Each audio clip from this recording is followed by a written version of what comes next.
ऐसे तो बच्चों में सर्दी खांसी होना आम बात है, लेकिन इस बीमारी से ज्यादा दिन तक ग्रसित रहे तो किसी संक्रमण या फिर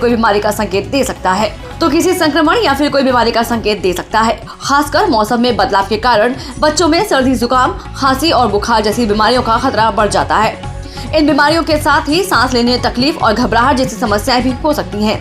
ऐसे में पेरेंट्स बच्चों की सेहत से जुड़ी किसी भी दिक्कतों को अनदेखा ना करें और तुरंत ही डॉक्टर से परामर्श लें। बच्चे ठंड और पॉल्यूशन के चलते खांसी और जुकाम से परेशान हैं। सब जानते हैं कि बच्चों और बुजुर्गों की इम्यूनिटी वैसे ही कमजोर होती है, जिसके चलते उन्हें बदलते मौसम में ठंड की शिकायत होना बेहद ही लाजमी है। बच्चों में इस समय सर्दी, जुकाम, सांस लेने में तकलीफ होना, चेस्ट कंजेशन होना, निमोनिया के लक्षण हो सकते हैं। इस पूरी बात पर शिशु रोग विशेषज्ञ डॉक्टर एस.के. पंसाली ने बताया कि फ्लू वायरस से भी बच्चे को ये सारी दिक्कत हो सकती है। अगर कोई एक बच्चा इस फ्लू वायरस की चपेट में है तो दूसरों को भी संक्रमित कर सकता है। ऐसे में किस तरह से बच्चों का ध्यान रखा जाए, क्या बचाव किया जाए, उसके बारे में संपूर्ण जानकारी सुनिए। ये ब्रोंकाइटिस जो ब्रोंकियल ट्री होता है या ब्रोंकियल ट्यूब, जो श्वसन क्रिया के लिए जो चैनल बना हुआ है लंग्स के अंदर में, जो वृक्ष की तरह, जिसके द्वारा एयर जाता है और एयर निकलता है, उस ब्रोंकियल ट्री के इनिशियल लाइनिंग में एक तरह की सूजन हो जाती है और म्यूकस प्रोड्यूस हो जाता है, जिसके कारण वो चैनल रास्ता पतला हो जाता है, तो सांस जाने में और आने में कठिनाई होती है, जिसके कारण खांसी या दम फूलने की समस्या होती है। इसका लक्षण, शुरुआती लक्षण सर्दी, नाक का बहना या नाक का बंद होना, खांसी होना, सीने में तनाव होना, बुखार होना, आगे के स्टेज में इसमें दम फूलना या विजिंग, जो विस्लिंग साउंड प्रोड्यूस होता है, क्योंकि एयर जाने और निकलने में कठिनाई होती है तो बाद में दम फूलने में भी की भी समस्या उत्पन्न होती है। बॉडी एक होना, सर में दर्द होना। हाँ, ऐसा नहीं है कि एक फ्लू वैक्सीन है जो इन्फ्लुएंजा वायरस से भी ब्रोंकाइटिस होता है, तो उसके लिए वैक्सीन उपलब्ध है इंडिया में और हर जगह उपलब्ध है। वो लगाने से इन्फ्लुएंजा वायरस के कारण जो होगा उससे बचाव हो जाएगा, लेकिन मान लीजिए कोई दूसरे वायरस से होता है तो सबसे बचाव नहीं हो सकता है, लेकिन उसको दिलवाना चाहिए क्योंकि ये उपलब्ध है। खास करके 5 साल से कम के बच्चे या सीनियर सिटीजन 60 साल से ऊपर के बच्चे जिसमें इम्यूनिटी की कमी होती है, वे ज़्यादा ग्रसित होते हैं। जैसे बच्चे में भी 5 साल से कम के बच्चे ज़्यादा ग्रसित होते हैं, तो उनको जरूर दिलवाना चाहिए। ये 5 से 7 दिन, 10 दिन, कभी कभी 2 हफ्ता भी लगता है। खांसी कभी कभी 3 हफ्ता भी रह जाता है, लेकिन यूजुअली 7 to 10 डेज में मैं ये बताना चाहूँगा कि एक्यूट एंड क्रॉनिक ब्रोंकाइटिस होता है। एक्यूट ब्रोंकाइटिस जो होता है वो हुआ और ठीक हो गया। जो अगर बार बार होता है तो वो क्रॉनिक ब्रोंकाइटिस होता है। तो उनकी धारणा बहुत हद तक गलत नहीं है। क्रॉनिक ब्रोंकाइटिस होता है वो बाद में एज़मा में कन्वर्ट हो सकता है, इसमें कहीं कोई दो राय नहीं। एक तो जो फ्लू वाला वैक्सीन है वो ज़रूर दिलवाना चाहिए छोटे बच्चे को या बुजुर्ग लोगों को। उसके अलावा अगर कोई संक्रमित है, कोई बच्चा ऑलरेडी इन्फेक्टेड है, तो उनसे दूरी बना के रखें, क्योंकि ये फैलता है छींकने से या खांसने से। एयरबॉर्न ड्रॉपलेट इन्फेक्शन होता है, तो उससे बच के रखें। जो जिसको हो गया वो मास्क पहने, उनसे दूरी बना कर रखें। कभी कभी ये सलाइवा से भी, लार से भी होता है, तो साबुन से हाथ धो के खाना खाएं। बच्चे को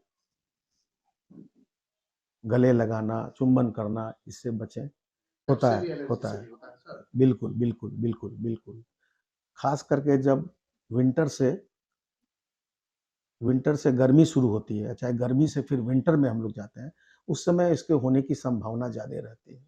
एंटीबायोटिक का उपयोग इसमें ना के बराबर है और इसका दुरुपयोग होता है, नहीं करना चाहिए। बहुत विशेष परिस्थिति में, चूंकि ये वायरस से होता है और वायरल एंटीबायोटिक जो बैक्टीरिया से बहुत कभी कभी ब्रोंकाइटिस होता है, बहुत कभी कभी, ज़्यादातर ये वायरस से ही होता है।